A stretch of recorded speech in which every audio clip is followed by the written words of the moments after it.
Um museu é o resultado da adição de muitos elementos, edifícios, história, a equipe que trabalha nele, mas é sobretudo o resultado das suas coleções.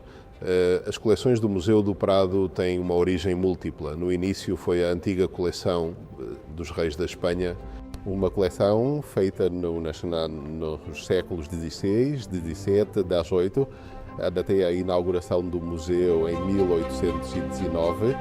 Após essa data, ao Museu do Prado foram adicionadas coleções provenientes de instituições já extintas, como por exemplo o Museu da Trindade, que levou ao museu um bom número de obras de origem eclesiástica.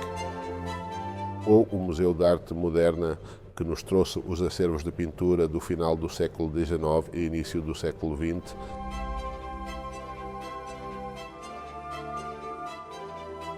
Além disso, desde sua fundação em 1819, o Museu do Prado adquiriu obras e recebeu legados e doações diversas. E tudo isso é o que compõe o conjunto das coleções atuais do Museu do Prado.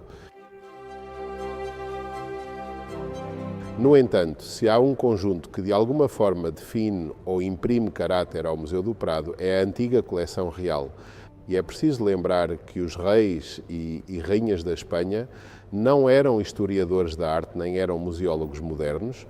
Eles não pretendiam nos contar os avatares da história da arte ocidental de forma exaustiva, mas queriam reunir o máximo de obras possíveis daqueles pintores e escultores que mais gostavam.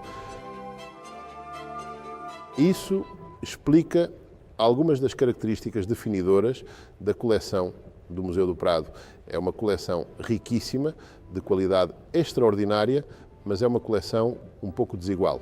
Existem algumas lacunas como consequência dos gostos ou desgostos da época. Por exemplo, naquela época a pintura italiana do 300 e 400 era pouco apreciada, ou por questões históricas. A pintura holandesa não é abundante no Museu do Prado, como consequência da guerra que a Espanha manteve com os Países Baixos por 80 anos.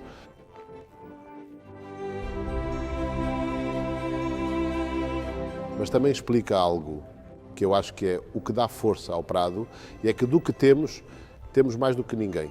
E o que temos são alguns dos pintores absolutamente fundamentais na história da arte ocidental: Bosch, Tiziano, Rubens, Velázquez, El Greco, Goya.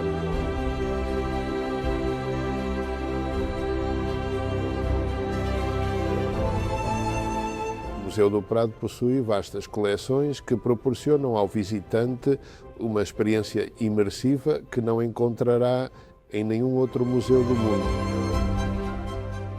Acho que tudo isso, além desse ambiente maravilhoso, faz do Museu do Prado algo singular. Haverá museus que serão tão bons quanto este, mas nenhum é como o Museu do Prado. Aproveitem.